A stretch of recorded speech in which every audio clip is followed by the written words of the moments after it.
How's it going, everyone? It's your boy Dak908, aka the Dig Dug himself, and ladies and gents, today we're looking at some more Monster Hunter World beta gameplay, and we're going to be fighting the great Jagras. Not by myself, no, with a group of my friends, of course. Now, I just want to give you guys a couple of these videos, with each individual monsters in the beta, and talk to you guys about how I feel about them, and a little bit about the beta, of course. Now, first I'll say this particular map right here, I get lost all the time. The Ancient Forest, I believe was what it's called. I get lost 24/7. I got lost in this hunt twice actually, but I mean, nonetheless, I mean, that's a good thing, honestly. You never in Monster Hunter do you just genuinely get lost, you know what I mean? Even with the map. So I'm glad that that's a thing. I like how the levels are really dynamic and allow you to genuinely, like I said, just get lost. But anyway, moving over rather to the great Jagras, I believe is what it's pronounced. I'm not very good at pronouncing things, of course, you all know this. So again, I'm just gonna call him whatever I think it is. But this guy, he's a really interesting monster. I really like him a lot. Like, a lot of people look at him and say, oh great, he's just another, stepping stone monster to get over him. But truth be told, when you look at it, normally your stepping stone monsters are normally like raptor-like monsters and things like that. It's not the case here. I mean, yes, it's kind of still like a pack mentality thing, where there's a leader and an alpha male, if you will, and he's known as the great, so to speak. But just the way he fights and the way he is a bit more different. He kind of reminds me of the Royal Ludroth, where he has like the death roll, where he'll just slam his body at you and roll at you. Really interesting attack that he has there. But he still kind of reminds me of like the Great Jag and things like that. So they kind of mixed those two things, the whole pack mentality and the Royal Ludroth. The fact that I believe this monster is indeed amphibious, so they meshed it together. So it's really cool how they did that. One thing I really wish you could do is, I wish you could fight him underwater, because underwater is like a lot of fun. I love it.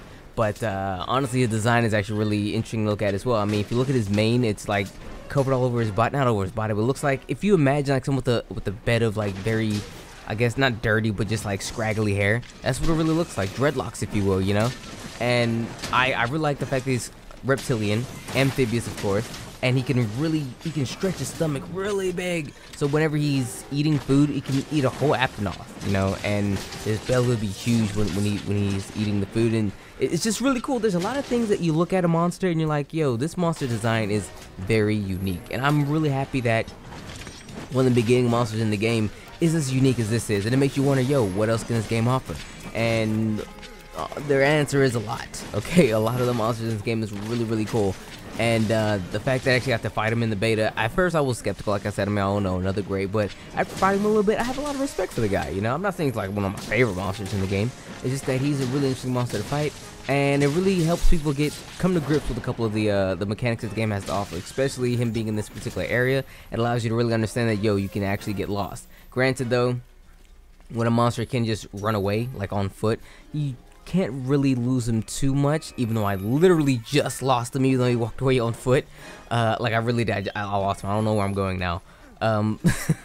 But it's really cool, the fact that he's an early monster to fight. He looks really cool. His armor is actually really significant as well, so hopefully once the full game comes out, I'll probably be making a more in-depth video on how this monster actually acts and things like that, the attack patterns, the armor, things like that, the various equipment, so that way you guys can get a full full understanding and a good grip as to how this monster actually works. But I just want to give you guys this quick little video, if you will. I just want to show you that, he is a monster that's there to fight. I just really want to show you guys what all you could do in the game. The fact that you can actually fight a good variety of monsters. Usually only let you have about 2 to 3, but in this game, there's 6, with the rumored 7, I believe.